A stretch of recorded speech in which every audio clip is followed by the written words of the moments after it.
नमस्कार, जेके अपडेट में आप सभी का स्वागत है। मैं हूं अजय कुमार। आप देख रहे हैं जम्मू सिटी राउंडअप, जिसमें हम आपको देते हैं जम्मू शहर की छोटी बड़ी खबरों की जानकारी। तो सबसे पहले नजर डालते हैं सुर्खियों पर। जेएमसी ने डिजिटल डोर नंबरिंग प्लेट लगाने का काम किया शुरू। जम्मू के व्यापारियों ने दी व्यापार बंद रखने की चेतावनी। और मेडिकल एम्प्लॉयज ने हेल्थ डिपार्टमेंट की मौजूदा हालत पर जताई चिंता। अब खबरें विस्तार से।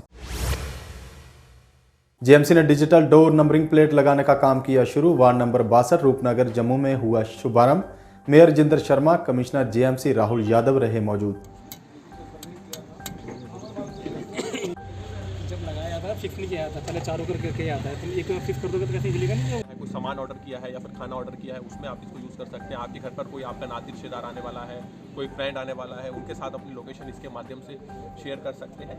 इसके अलावा जो हमारी म्यूनसिपल सर्विसेज है कि जैसे कि कई बार होता है कि मेरे घर पे कूड़ा नहीं उठा, तो किसी घर से कूड़ा नहीं उठा, तो आपको एग्जैक्ट आप दे सकते हैं, हमें पता रहेगा फिर इस घर की बात हो रही है कि जिससे कूड़ा नहीं उठा। या फिर कई बार आप बोलते हैं कि स्ट्रीट लाइट ख़राब है, मेरे घर के सामने वाली स्ट्रीट लाइट ख़राब है, तो आपको हमें भी नहीं पता चलता है कि वो कौन सी स्ट्रीट लाइट की बात हो रही है। कि रूपनगर में फॉर एग्जांपल रूप नंबर में इस गली पर है और स्ट्रीट नंबरिंग भी अभी तक हमारी नहीं थी, तो हमने स्ट्रीट नंबरिंग भी दी है। तो आप सिंपली अगर आप अपने घर के नंबर ही बताते हैं कि मेरे घर के सामने वाली नंबर लाइट ख़राब है, तो हम एग्जैक्टली उस घर तक पहुँच सकते हैं कि इस घर के सामने वाली स्ट्रीट लाइट की बात हो रही है।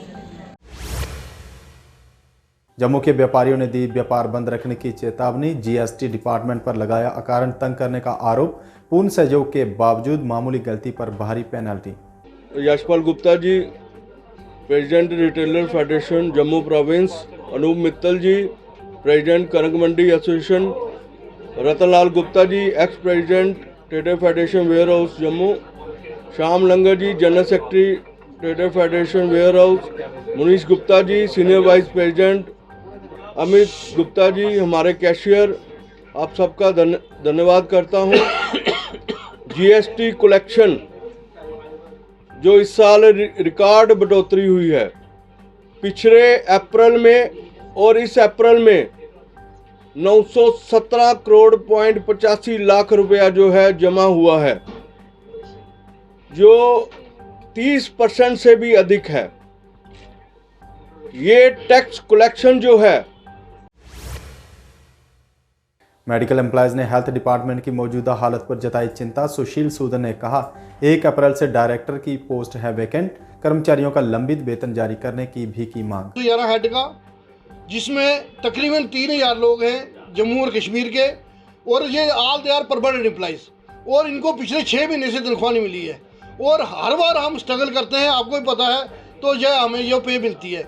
हमारी लेफ्टिनेंट गवर्नर और अरुण मेहता जी से, जो चीफ सेक्रेटरी, हमारी उनसे रिक्वेस्ट है कि जैसे पूरे हिंदुस्तान में ये रीएम्बर्समेंट स्कीम है कि स्टेट अपने हेड से पैसा देती है और सेंटर जो है उसको बाद में आता है तो वो अपने पास रख लेते हैं, उसी तरह इसको भी रखा जाए ताकि ये जो इनकी पे है रेगुलर रहे।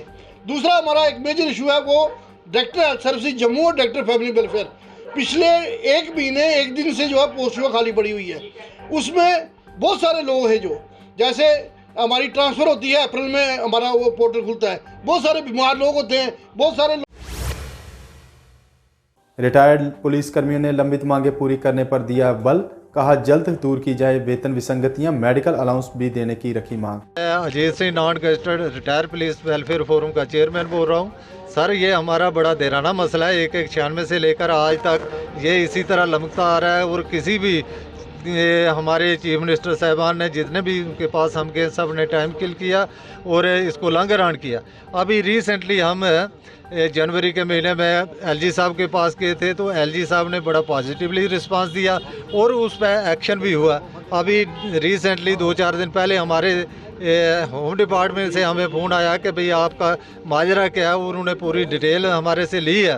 तो अब हमें उम्मीद की किरण लगी है कि भाई ये जो एलजी साहब ने कहा है, तो उस पर ये पूरा अमल करेंगे और उस पर उतरेंगे। तो हमें उम्मीद की किरण जागी है, तो दुनिया जीती है उम्मीदों पर। तो हमें एलजी साहब का बहुत शुक्रगुजार हैं, तो और ख़ास करके मीडिया वालों के आपके मत। डिप्टी मेयर जम्मू ने आसमानी बिजली से हुए नुकसान का लिया जायजा, पीड़ित परिवार को दिया हर संभव मदद करने का भरोसा, मौजूदा अधिकारियों को दिया रिपोर्ट तैयार करने का निर्देश। पर सवारी पंचायत का टूर किया है और जहाँ पे एक हमारे अशोक कुमार जी इनके घर पे आसमानी बिजली पड़ी थी, उसके वजह से इनका बहुत नुकसान हुआ था, वहाँ पे भी हम आए थे।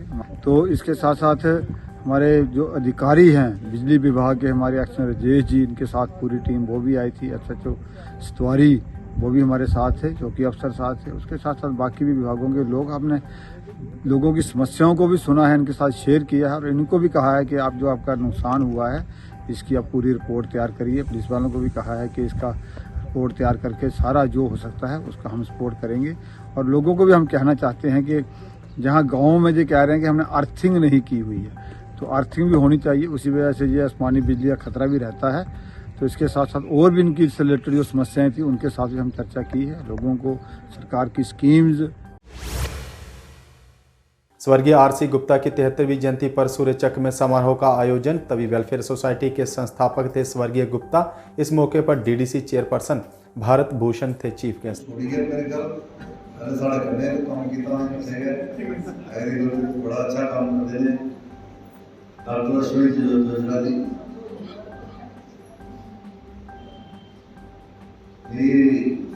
ਜਿਹੜੇ ਇੱਥੇ ਆਉਂਦਾ ਅੱਜ ਰਵੀਰ ਸਿੰਘ ਜੀ, ਸਾਡੇ ਸਰਪੰਚ ਸਵਾਨਾ ਦੇ ਰਵੀਰ ਸਿੰਘ ਜੀ, ਸਾਡੇ ਸਰਪੰਚ ਹੋਰ ਕਰਨਲ ਸੋਮਨਾਥ ਜੀ, मेरा कह रहा और भी कोई सरपंच साहबान थे अगर आए थे, तो पंच साहबान भी आए थे और खसूसन मैडम प्रभा जी, स्वर्गीय RC गुप्ता साहब के श्रीमती जी। राष्ट्रीय विजन दल ने जम्मू में किया कांग्रेस के खिलाफ प्रदर्शन। कर्नाटक चुनाव के लिए कांग्रेस घोषणा पत्र का किया विरोध। कांग्रेस नेतृत्व के खिलाफ की नारेबाजी।